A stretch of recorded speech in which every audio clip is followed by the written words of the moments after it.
दिसंबर exam series के अंदर आज मैं आपको दिखाने जा रहा हूँ शालू का 7वां पेपर। और ये पेपर है शालू का मैथ्स का।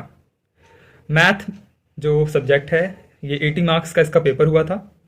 और देखते हैं इसके 80 में से कितने मार्क्स आए हैं और क्या गलतियाँ की हैं इसने, अगर की हैं तो कोई। ठीक है। सस्पेंस। तो ये है शालू का मैथ का पेपर और आइए देखते हैं कि प्रेजेंटेशन वाइज पेपर कैसा है और कितने मार्क्स इसके आए हैं। चल शालू शुरू हो जा। तो पहला क्वेश्चन था एमसीक्यू और मैम ने कहा सिर्फ आंसर लिख देना। पहले मैंने ना एमसीक्यू लिखा, फिर क्वेश्चन बताने लगी, फिर मुझे याद आया यार इसका आंसर लिखना सिर्फ। तो और ये जो टाइम पास किया है ऑप्शन के पूरी स्पेलिंग लिख के, ये नहीं करना पेपर में। ठीक है। ठीक है। पार्ट का नाम डाला फर्स्ट, बी ऑप्शन लिखी और उसके आगे आंसर। ये ऑप्शन की स्पेलिंग लिखने की क्या जरूरत थी? चल आगे। मेरे को लग रहा था कि मैं टाइम वेस्ट कर रही हूँ ऑप्शन लिख के।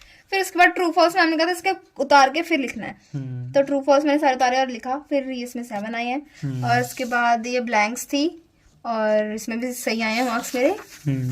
प्रेजेंटेशन अच्छी है, बहुत अच्छी है ना, साफ साफ लग रहा है मेरा काम। अब उसके बाद पार्ट बी में 2 मार्क्स क्वेश्चंस थे और ये भी सही है। इसमें ना स्टेटमेंट चेंज थी। और ये जो तूने डबल लाइन लगाई है ना, इसको इसके नीचे लगाया कर, क्योंकि ये कई बार आंसर देख कट्टा हुआ लग रहा है। थोड़ा एक लाइन छोड़ के लगाया कर। ठीक है।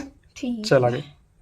उसके बाद ये क्वेश्चन 5th, इसमें भी 2 मिले हैं, इसमें भी 2 मिले हैं। जिसने डायग्राम नहीं बनाया ना उसके आधा मार्क्स काट लिया मैम ने। तो डायग्राम तूने कौन सा मेन बनाया, रफ में बनाया? हाँ तो बनाया ना। अरे तो काउंट ही नहीं होगा, जो रफ वर्क होता है वो काउंट नहीं होता। एक बार मैंने सारा क्वेश्चन रफ में सॉल्व कर दिया था पेंसिल से। हे भगवान। और टाइम नहीं था, नंबर दिए नहीं मुझे। कहते आपने पेंसिल से सॉल्व किया और रफ में सॉल्व किया तो मैम आधा तो दे दो, आधा मैंने सॉल्व किया। चल आगे। उसके बाद ये था 7th क्वेश्चन। ये 2 मार्क्स का था, करने का मन नहीं किया मेरा। इतना बड़ा क्वेश्चन 2 मार्क्स में। उसके बाद ये है पार्ट सी, इसमें 4 मार्क क्वेश्चंस थे। ये अच्छे थे क्वेश्चन। चल अच्छे थे, गंदे थे। उसके बाद मैंने सोचा कि मैं ज्यादा पेज ना बचाते हुए मैं खुला खुला लिखूंगी। उसके बाद मैंने लाइन नहीं लगाई। और अगला क्वेश्चन था 9th, जिसमें 4 मार्क ही था। मुझे इसमें डाउट होगा कि मेरा ए नेगेटिव क्यों आ रहा है।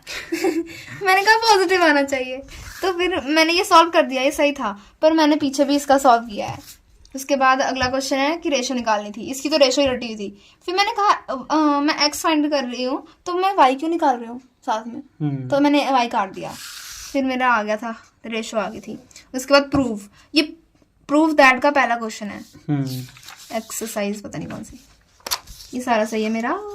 पहली बार ट्रिग्नोमेट्री सही है मेरी। मैं पिछली बार भी एक घंटे में कर ली थी मैंने। 12वां क्वेश्चन है अपने पास। ये ना केस स्टडी आई थी। पहले मुझे केस स्टडी आती नहीं थी पर मैंने कर दी। इजी होती है वैसे। देखो 2 पेज लगे केस स्टडी लिखने में। मैडम मुझे 5 नंबर देने वाली थी इसमें। और उसके बाद ये क्वेश्चन आया था। इसमें तो मुझे डाउट ही होगा कि मेरा 54 आना चाहिए, 74 नहीं आना चाहिए। फिर मैंने कहा मल्टीप्लाई तो सही है, फिर सही होगा। सही था। मेरे डायग्राम सुंदर है ना। उसके बाद 6 मार्क क्वेश्चंस आते हैं यहाँ पे।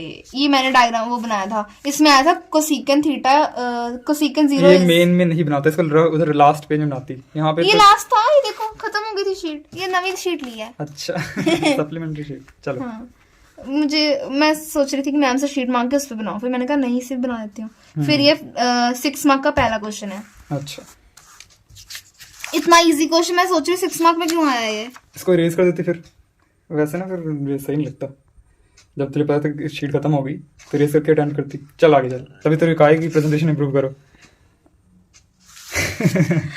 क्यों बताया। चल अभी देखेंगे वो लोग।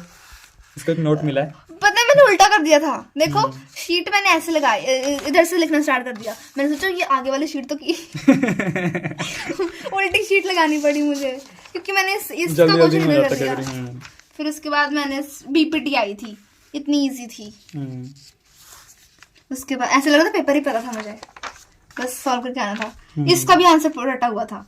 ये 6 मार्क आए हैं। इसमें ना सभी बच्चों के ये मार्क्स कटे हैं कि यहाँ पे इन्होंने 90 डिग्री का एंगल नहीं बनाया। अच्छा। सबके एक मार्क्स काट दिए मैडम ने कहा। मैंने बताया था तुम्हें। आगे ये देखो मैम ने इसको सर्कल किया है। क्यों? क्योंकि मैंने 1 में भी सर्कल किया है। ये देखो 1 में सर्कल है, इसमें सर्कल नहीं है। चलो अच्छा। उसके बाद अब टेबल आया था। ये ना इसमें क्या फाइंड करना था, इसमें मीन फाइंड करना था। इसमें मैंने लगाया है अज्यूम्ड मीन। इजी मेथड था, आंसर भी पता था मुझे, तो फिर मैंने सॉल्व कर दिया था। इसमें ना रुपीज लगा के करना था सॉल्व। अच्छा, उसके बाद मैं बता रही थी ना, फोर्थ क्वेश्चन मुझे डाउट था मेरा ये नेगेटिव क्यों आ रहा है, तो फिर मैंने ये 4 मार्क्स सॉल्व कर दिया और जैसे मुझे 4 मार्क्स भी मिल गए थे, फिर बाद में ओवर अटेम्प्ट। ओवर अटेम्प्ट कर दिया। और इसके मार्क्स आए हैं, दिखा, 80 out of 80। 80 out of 80। Note भी है, नोट भी है, नोट भी है। और ये 500 का नोट दिया है। Well done, keep it up, focus बेटा, but focus, well done, keep it up, but focus on presentation.